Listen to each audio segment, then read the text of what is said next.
अब देखो बच्चों, आज जो मैं टॉपिक डिस्कस करूंगा और ये है कार्ब एनाइंस। ओके, तो स्टार्ट करते हैं। तो सबसे पहले हम इसको डिफाइन कर लें कि ये होता क्या है carb A9.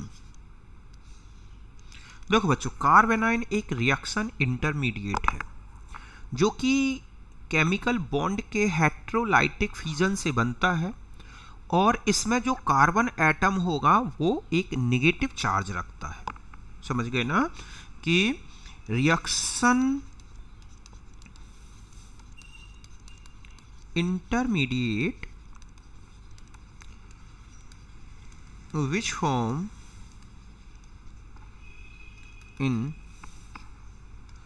form by heterolytic bond fusion and carbon atom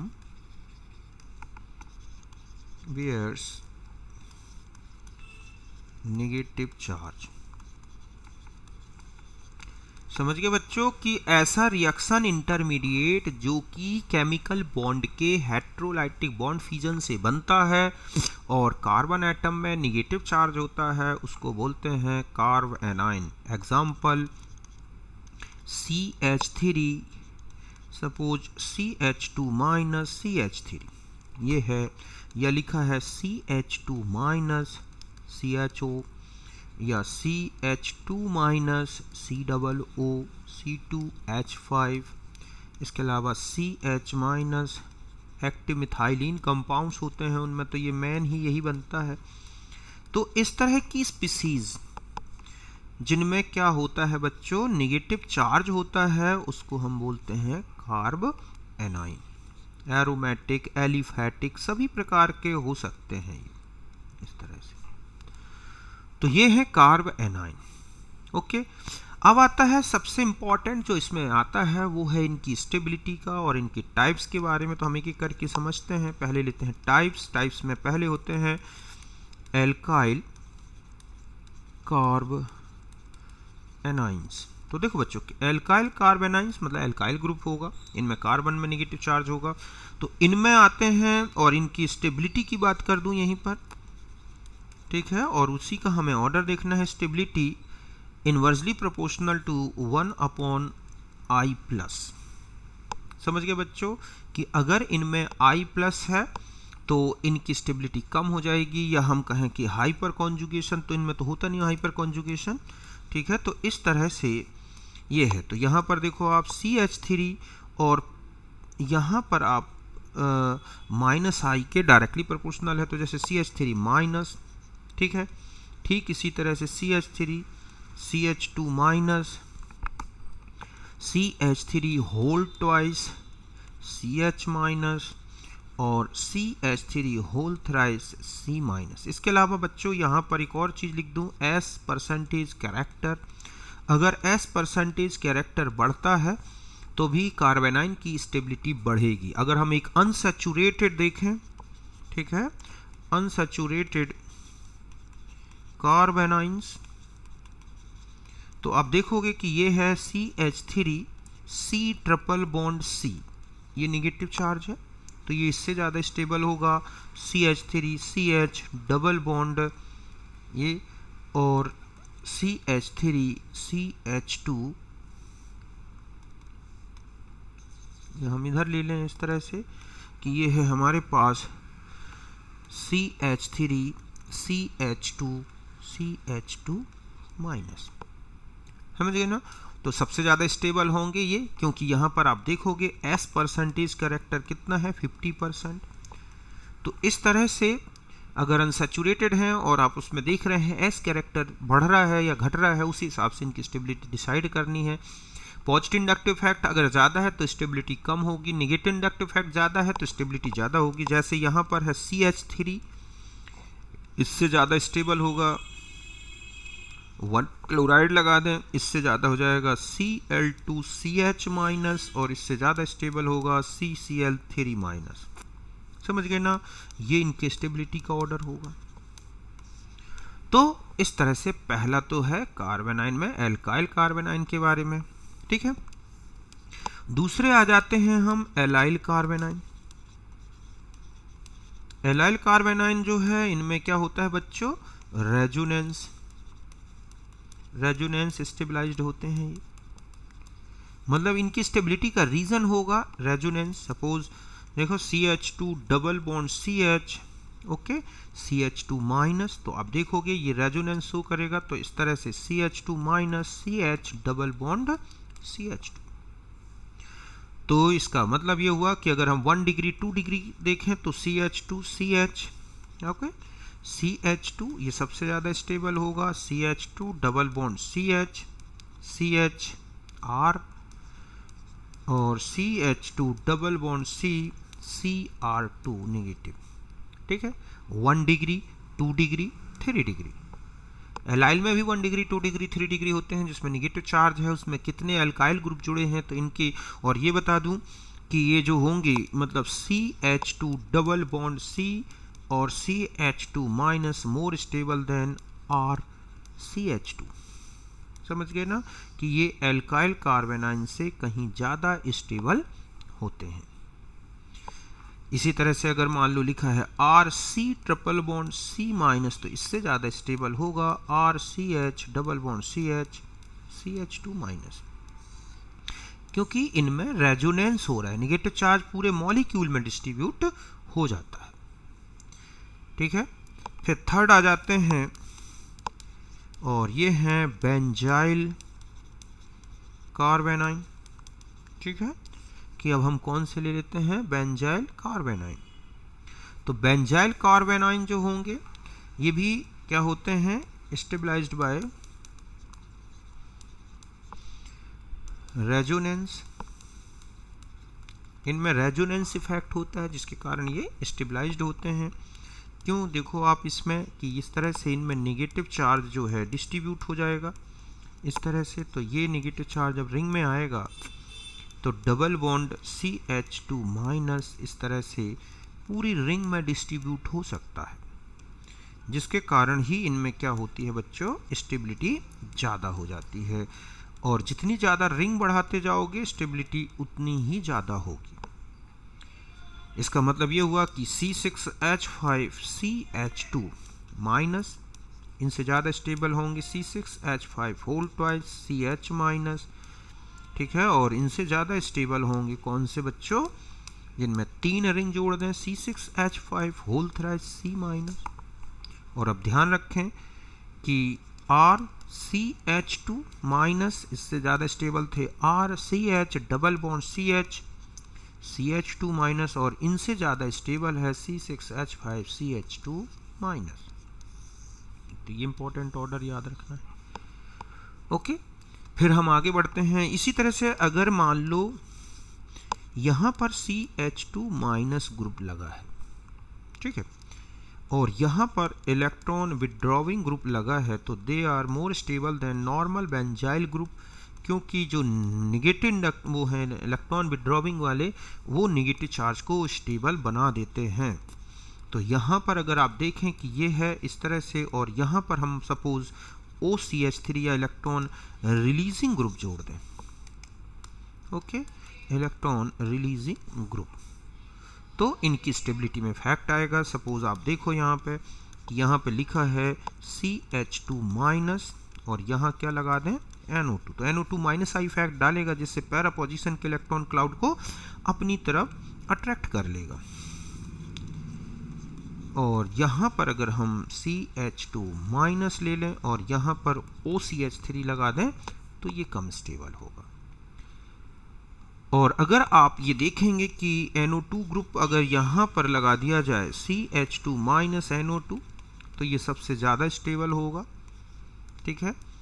फिर आएगा CH2 माइनस, अगर हम यहाँ पर NO2 लगा दें, और अगर आप यहाँ जाएंगे CH2 माइनस और यहाँ पर NO2, और फिर अगर आप यहाँ जाएं CH2 माइनस, तो ये स्टेबल है। क्यों, क्योंकि यहाँ माइनस आई माइनस आर दोनों काम कर रहे हैं, माइनस आर ओनली माइनस आई। तो अभी आपने देखा था कि जो स्टेबिलिटी है इनकी, ठीक है, कार्बेनाइन की, वो किस पे डिपेंड करती है? अगर हम यहाँ पर आ जाएं तो इनकी स्टेबिलिटी का इतना सा ध्यान रखना है कि जो स्टेबिलिटी होगी, ठीक है, directly proportional to the minus R और माइनस आई, प्लस आई और प्लस आर, इसके इनवर्सली प्रोपोर्शनल होगा। ये है। तो इस तरह से इलेक्ट्रॉन रिलीजिंग ग्रुप अगर आप लगा देते हैं तो स्टेबिलिटी में ये इफेक्ट पड़ता है। तो इस तरह से हम कार्बेनाइन की स्टेबिलिटी बेंजाइल में देख ली। फिर हम आ जाते हैं एरोमेटिक, ठीक है, एरोमेटिक कार्बेनाइन। तो एरोमेटिक कार्बेनाइन, ठीक है, स्टेबिलिटी जो होती है, स्टेबिलिटी ड्यू टू एरोमेटिसिटी, इनके एरोमेटिसिटी के कारण ये हाईली स्टेबल होते हैं। जैसे हम ये देखते हैं कि ये है हमारे पास साइक्लोपेंटाडाइएनाइल एनाइन, तो ये स्टेबल होगा, किससे ज़्यादा स्टेबल होगा बच्चों? ये जो हमारे बेंजाइल कार्बोकैटाइन है इससे भी ज़्यादा स्टेबल होगा। और ये तो जानते हैं कि एलाइल जो ग्रुप है उससे भी ज़्यादा स्टेबल है। और फिर यहाँ पर अगर आप आ जाएं तो RCH2-, तो ये एरोमेटिक होता है, समझ गए ना। और एरोमेटिक होने के कारण ही ये क्या है, का हाईली स्टेबल है। तो सीधी सी बात है कि आपको इतना ध्यान रखना है कि पहले आते हैं एरोमेटिक, फिर आते हैं बेंजाइलिक, फिर आते हैं एलाइलिक और फिर आते हैं एल्काइल। समझ गए बच्चों, ये इनकी स्टेबिलिटी का ऑर्डर है कि आप ये सब के एग्जाम्पल ऊपर लिखे हुए हैं, सब देखो आप, एरोमेटिक, बेंजाइलिक, एलाइलिक और ये है। तो ये इनकी जो है स्टेबिलिटी का ऑर्डर है। अब आता है स्ट्रक्चर। तो देखो बच्चे, स्ट्रक्चर में अगर निगेटिव चार्ज, ठीक है, negative charge conjugated with double bond, then carbon with negative charge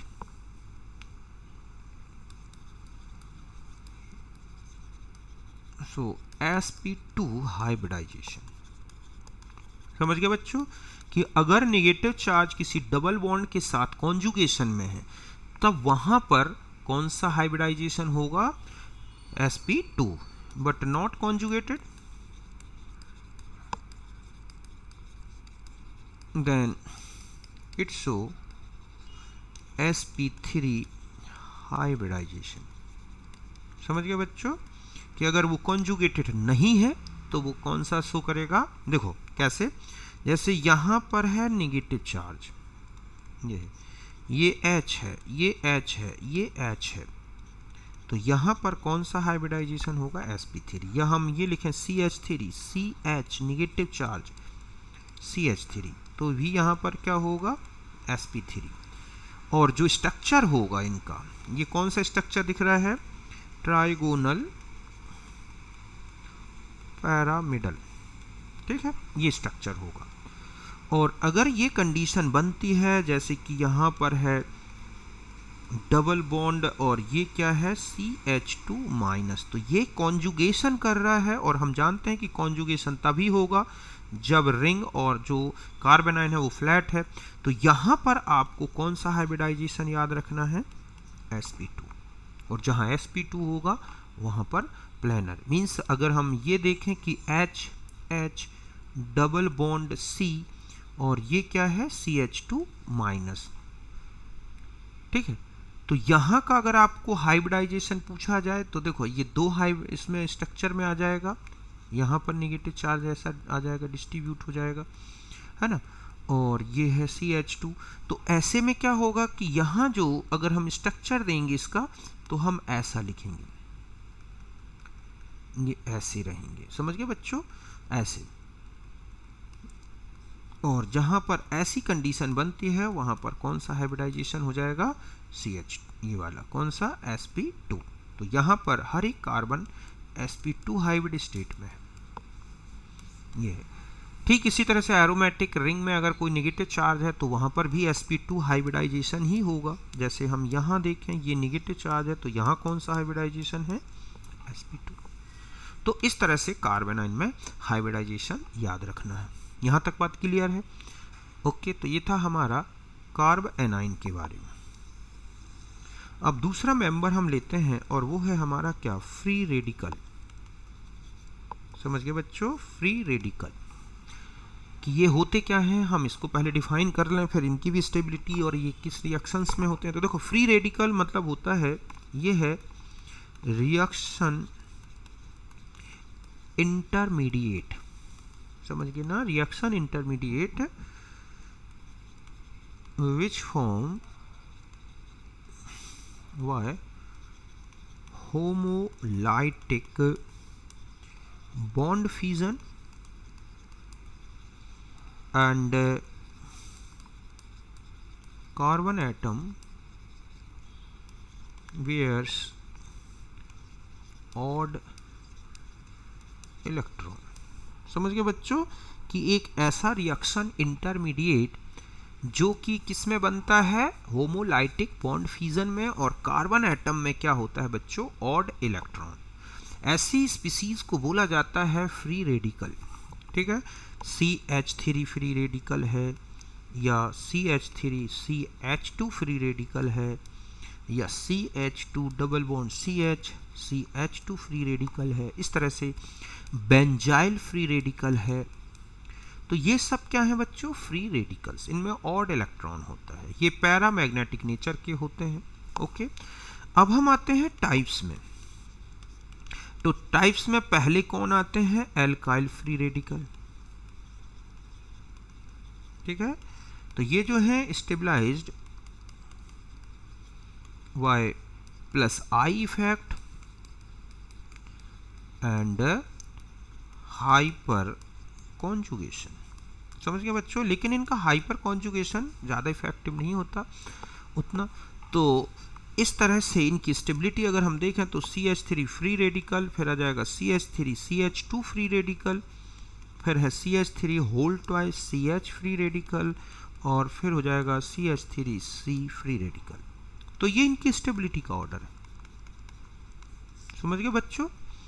ठीक इसी तरह से दूसरे होते हैं allyl free radical. Allyl free radical stabilized by, ठीक है, रेजोनेंस इफेक्ट।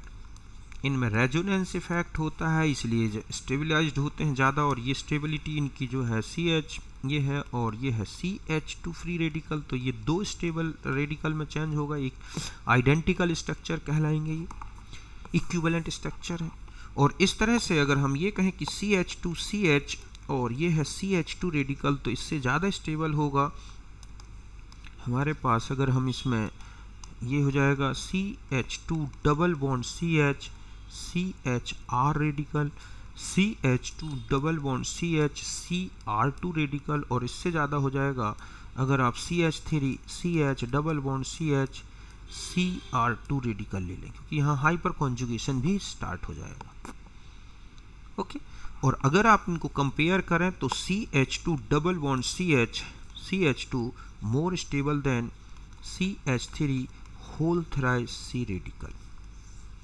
समझ गए बच्चों, ये है मतलब allyl more stable than alkyl due to resonance effect.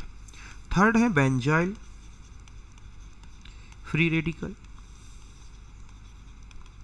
ठीक है, तो बेंजाइल फ्री रेडिकल भी स्टेबलाइज किससे होते हैं बच्चों, स्टेबलाइज्ड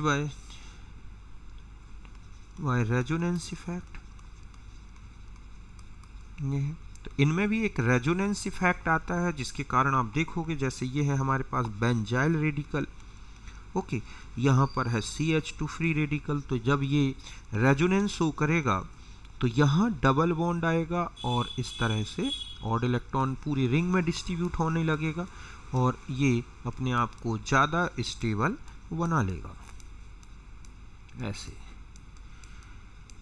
ओके, तो इनमें रेजोनेंस स्ट्रक्चर ज़्यादा है। तो ये जो है C6H5 CH2, जितनी ज़्यादा रिंग बढ़ाते जाओगे C6H5 होल ट्वाइस CH, इनसे ज़्यादा स्टेबल होंगे C6H5 होल थ्राइस C। और अगर हम ये देखें कि C6H5 CH2 more stable then CH2 double bond CH2, और ये भी इनसे एल्काइल रेडिकल से भी ज़्यादा स्टेबल होंगे। तो इस तरह से इनकी ओवरऑल स्टेबिलिटी देखी तीनों की।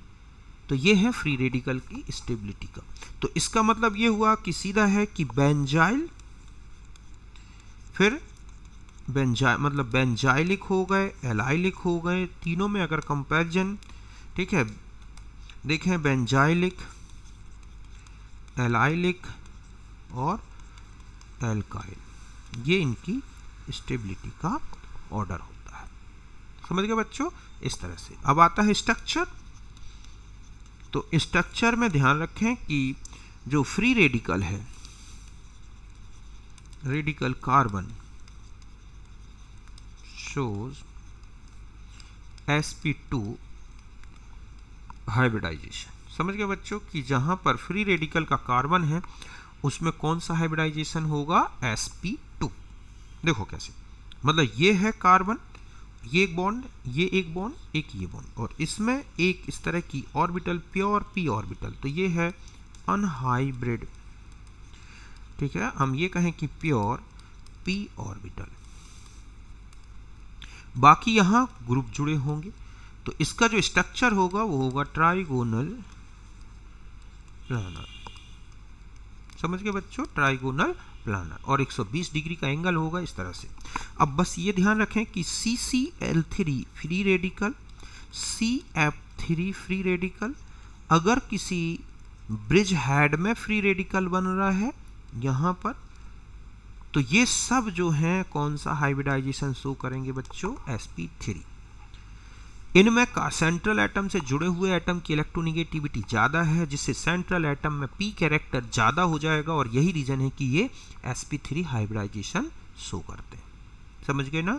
ब्रिज हेड में भी चूंकि डबल बॉन्ड नहीं हो सकता, हाइब्रिड कार्बन प्लानर नहीं हो सकती, इसीलिए sp3 हाइब्रिडाइजेशन ही होगा। तो यहाँ तक बात क्लियर है अच्छी तरह से। तो ये था हमारा फ्री रेडिकल के बारे में। और एक लास्ट और बता दूं मैं, और वो है हमारा क्या? कार्बीन। ओके, कि कार्बीन के बारे में हम आ जाते हैं। एक कार्बीन भी होता है रिएक्शन इंटरमीडिएट। तो ये होता है reaction intermediate in which carbon bears two unshared electron and neutral in nature। समझ गए बच्चों कि एक ऐसा रिएक्शन इंटरमीडिएट जिसमें carbon atom 2 electron, unshared electron तो रखता है, बट ये न्यूट्रल नेचर का होता है, तो वो कहलाता है कार्बीन। लाइक एज ये है CH2 इस तरह से, ठीक है, CHR कार्बीन हो गई, CHX कार्बीन हो गई, या CX2 कार्बीन हो गई, या R2 भी इस तरह की कार्बीन हो सकती है, CX2 कार्बीन हो गई। तो ये एक बाई रेडिकल है। ये सब क्या होते हैं बच्चों? Bye radical. बाय रेडिकल क्यों बोलेंगे? क्योंकि इनमें फ्री रेडिकल जैसे 2 इलेक्ट्रॉन फ्री हैं, तो ये कहलाते हैं बाय रेडिकल स्पीसीज। ये न्यूट्रल होते हैं, इनमें कोई चार्ज नहीं होगा। तो ऐसी स्पीसीज को हम क्या बोलते हैं? ये है हमारा कार्बीन। अब देखो इसके टाइप्स में आ जाते हैं। टाइप्स में एक होती है सिंगलेट कार्बीन। समझ गए बच्चों? Singlet carbene. तो सिंगलेट कार्बीन में क्या होगा कि बोथ अनशेयर्ड, जो इनमें दोनों अनशेयर्ड इलेक्ट्रॉन है बच्चों, इसमें जो कार्बन की both unshared electrons are paired in one orbital. समझ गए बच्चों कि इसमें दोनों इलेक्ट्रॉन क्या होंगे? पेयर्ड होते हैं, अपोजिट स्पिन में होते हैं। And it is formed in polar protic medium. ज़्यादातर ये किस में बनता है बच्चों? पोलर प्रोटिक मीडियम में। मतलब हम इस तरह से कहें कि जैसे ये होता है ना क्लोरोफॉर्म CCl3, और जब हम इसे KOH के साथ ट्रीट करते हैं अल्कोहलिक, तब आप देखते हैं कि डाइक्लोरोकार्बीन बनती है। ठीक है, KCl + H2O इस तरह से स्पीसीज में बनता है। तो इसमें इस तरह का होगा कि ये एक बॉन्ड है, एक बॉन्ड ये है, और जो 2 इलेक्ट्रॉन हैं वो इस तरह से क्या होंगे, पेयर्ड होते हैं कि ये है। और यहाँ पर जो हाइब्रिड स्टेट है, अगर आपसे कहा जाए कि इनका हाइब्रिडाइजेशन क्या है, तो हाइब्रिडाइजेशन इसमें होता है क्या, sp2, और जो इसका स्ट्रक्चर होता है बच्चों वो होता है क्या, V शेप, बैंड शेप, इस तरह से। मतलब ये बॉन्ड एंगल 120 डिग्री से थोड़ा अलग होता है। इस तरह से ये कहलाएगा कौन सा हाइब्रिड फॉर्म ये है। तो इस तरह से पोलर प्रोटिक मीडियम में जैसे एसिड हो सकते हैं, बेस हो सकते हैं, इस तरह से इन मीडियम में बनते हैं। और दूसरी होती है ट्रिपलेट कार्बीन। ठीक है, तो ट्रिपलेट कार्बीन में देखोगे आप कि इनकी ट्रिपलेट कार्बीन में जो कार्बन होगा, मतलब बोथ जो इलेक्ट्रॉन हैं, बोथ अनशेयर्ड जो इलेक्ट्रॉन्स होते हैं बच्चों, इलेक्ट्रॉन्स आर, ठीक है, ऑक्यूपाइड इन 2, ठीक है, unhybrid orbital and having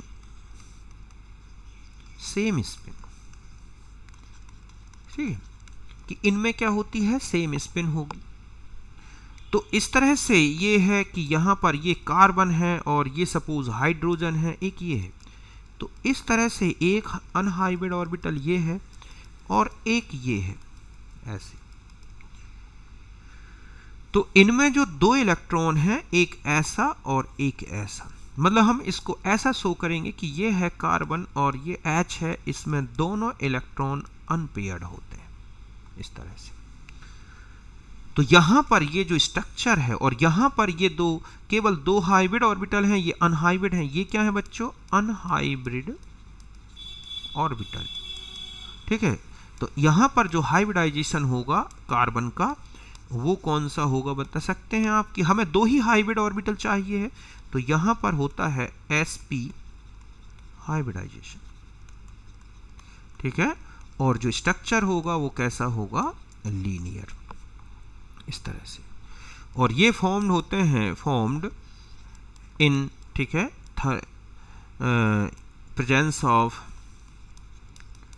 heat है, ठीक है, लाइट है, या इसका इलेक्ट्रिकल एनर्जी है, इस तरह की मीडियम में।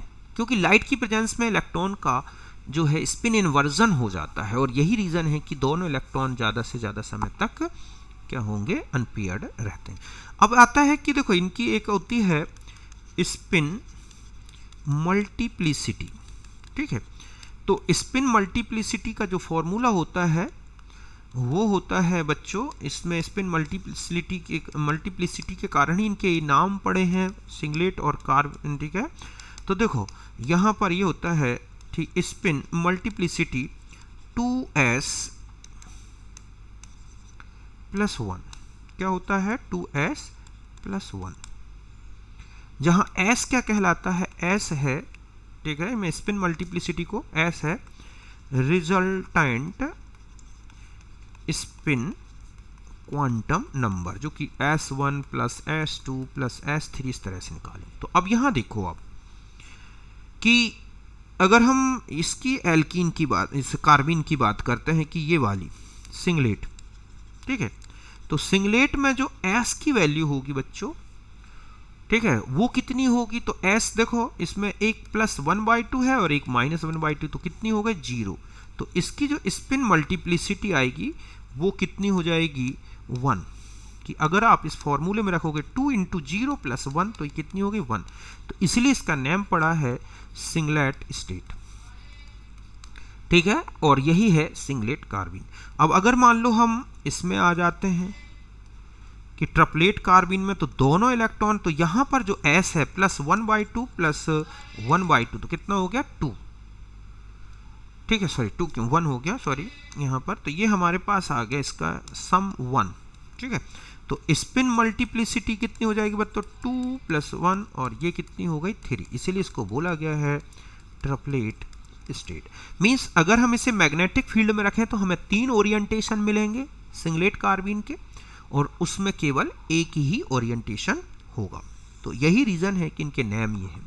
अगर इनकी स्टेबिलिटी की बात करें, ठीक है, तो स्टेबिलिटी जो होगी डायरेक्टली प्रोपोर्शनल टू दी कौन कौन सा, रेजोनेंस इफेक्ट ये है, ठीक है, रेजोनेंस इफेक्ट है, या हम ये कहें कि +R इफेक्ट है, +I इफेक्ट है, इस तरह के इफेक्ट्स इनके रेजोनेंस से स्टेबिलिटी बढ़ेगी। तो अगर आप देखें कि ये है CH2, तो इससे ज़्यादा स्टेबल क्या होगी बच्चों, RCHE वाली, और इससे ज़्यादा स्टेबल RCE वाला, ठीक है। तो इस तरह से स्टेबिलिटी बढ़ेगी। अगर हम इसकी और देखें कि जो ट्रिपलेट कार्बीन है या सिंगलेट कार्बीन है कौन ज़्यादा स्टेबल होगी, तो प्योर स्टेट में अगर आप देखोगे कि जो केवल हाइड्रोजन बॉन्डेड है, तो ये स्टेबिलिटी मिल रही है इनकी जब क्या हो, प्योर स्टेट में हो, मतलब कोई सब्स्टिट्यूशन नहीं है। अगर मान लो हैलोजेनेटेड की बात करें, हैलोजेनेटेड, ठीक है, तो आप देखोगे कि जो इनकी सिंगलेट का ड्यू टू, ठीक है, ये है कि सिंगलेट जो कार्बीन है मोर स्टेबल देन ट्रिपलेट कार्बीन। समझ गए बच्चों, क्यों, ड्यू टू बैक बॉन्डिंग। देखो क्या होगा कि जैसे हम ये वाली ले लें, ये है हमारे पास पेयर, ठीक है, और यहाँ है Cl और यहाँ है Cl, तो हम जानते हैं कि इनमें वेकेंट d ऑर्बिटल होती हैं। तो ये इस तरह से इसमें क्या कर लेगा बच्चों, यहाँ पर जो है क्लोरीन के साथ बैक बॉन्डिंग कर लेगा, और ऐसे में जो ये है हमारा क्या कार्बन, वो अपने आप को ज़्यादा स्टेबल बना लेगा। तो इस तरह से बैक बॉन्डिंग के कारण, सॉरी रुक जाना 2 मिनट, कि यहाँ पर अगर हम सिंगलेट और ट्रिपलेट कार्बीन की बात करें तो स्टेबिलिटी किस तरह से चेंज होगी। तो देखो यहाँ पर आते हैं singlet more stable than due to back bonding, sorry गलत बोल गया था मैं, कि यहाँ पर ये ऑर्बिटल है, ठीक है, एक Cl यहाँ है, एक Cl यहाँ है, ये दोनों इलेक्ट्रॉन पेयर्ड है, इसमें एक ऑर्बिटल वेकेंट है। समझ गया बच्चों, ये वाली। तो यहाँ का जो लोन पेयर है ये वाला, ये इसके साथ क्या करेगा, ओवरलैपिंग कर जाएगा, जिसके कारण जो है ये अपना ऑक्टेट कंप्लीट कर लेगा। मींस जो कार्बन है उसमें जो एक वेकेंट ऑर्बिटल बची है सिंगलेट कार्बन में, चूंकि sp2 हाइब्रिडाइजेशन है तो एक ऑर्बिटल वेकेंट होती है, तो क्लोरीन यहाँ पर ये क्या करता है, बैक बॉन्डिंग कर लेता है। क्या कर लेता है, बैक बॉन्डिंग, जिसके कारण ये क्या हो जाता है, स्टेबल। बट ठीक है, जो ट्रिपलेट कार्बीन है नॉट सो, ठीक है, back bonding, therefore less stable then, ठीक है, सिंगलेट, ये है। तो इस तरह से यहाँ तो मैंने इंडक्टिव फैक्ट के बेस पे बता दिया कि इंडक्टिव फैक्ट बढ़ता जा रहा है और स्टेबिलिटी बढ़ती जा रही है। हैलोजेनेटेड अगर कार्बीन है आपके पास, समझ गए बच्चों, तो हैलोजेनेटेड कार्बीन में सिंगलेट ज़्यादा स्टेबल होती है देन ट्रिपलेट। ऐसा इसलिए होता है क्योंकि सिंगलेट कार्बीन में जो वेकेंट p ऑर्बिटल बचा है कार्बन का, वो क्लोरीन के लोन पेयर्स के साथ क्या कर लेता है, ओवरलैपिंग, और कार्बन अपना ऑक्टेट कंप्लीट कर लेता है, और इसी के कारण ही ये क्या हो जाता है, ज़्यादा स्टेबल हो जाती है, जबकि ऐसा ट्रिपलेट कार्बीन में पॉसिबल नहीं है। बाकी आप इसकी रिएक्शंस पढ़ोगे तो आपको मिलेंगी, बहुत सारी रिएक्शंस हैं जिनमें ये बनता है, जैसे कि कार्बाइल अमाइन रिएक्शन है ना, जब हम इनको डिटेल में लिखेंगे तो कार्बाइल अमाइन रिएक्शन में इसमें बनता है ये, ठीक है। इसके अलावा राइमर टीमान रिएक्शन में बनता है, ओके। इसके अलावा इंसर्शन रिएक्शन जो होती हैं साइक्लो एडिशन रिएक्शन है, साइक्लो एडिशन रिएक्शन में बनता है ना, इंसर्शन रिएक्शन है।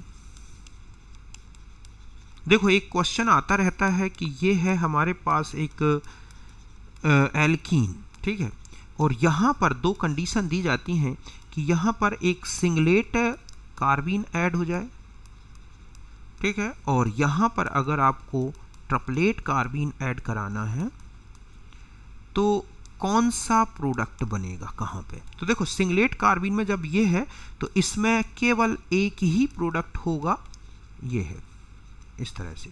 इसमें कोई स्पिन इन्वर्जन नहीं होगा बच्चों। क्यों? क्योंकि देखो दो इलेक्ट्रॉन इस तरह से इसमें जो है अपोजिट स्पिन के हैं। जब ये बॉन्ड ब्रेक होगा, ठीक है, तो यहाँ पर एक इलेक्ट्रॉन ये है और एक इलेक्ट्रॉन ये है, तो इसमें क्या होगा कि इजीली ओवरलैपिंग हो जाएगी, इसके अपोजिट इलेक्ट्रॉन इसके अपोजिट इलेक्ट्रॉन। लेकिन अगर ट्रिपलेट कार्बीन लोगे आप, ठीक है, तो ट्रिपलेट कार्बीन में दो प्रोडक्ट बनते हुए दिखेंगे आपको। एक तो ये बनेगा, ये हो जाएगा ड्यू टू, ठीक है, spin inversion of electron in carbene, कि कार्बीन में स्पिन इन्वर्जन हो जाए, कि कार्बीन के दोनों इलेक्ट्रॉन आपस में घूम जाएं और फिर इसके अपोजिट इलेक्ट्रॉन, और एक प्रोडक्ट ऐसा बन सकता है H और R। मतलब सॉरी, यहाँ पर पहले मैं ये बॉन्ड तो ऐड कर दूं यार, 2 मिनट बच्चों। यहाँ पर ऐसा आएगा ये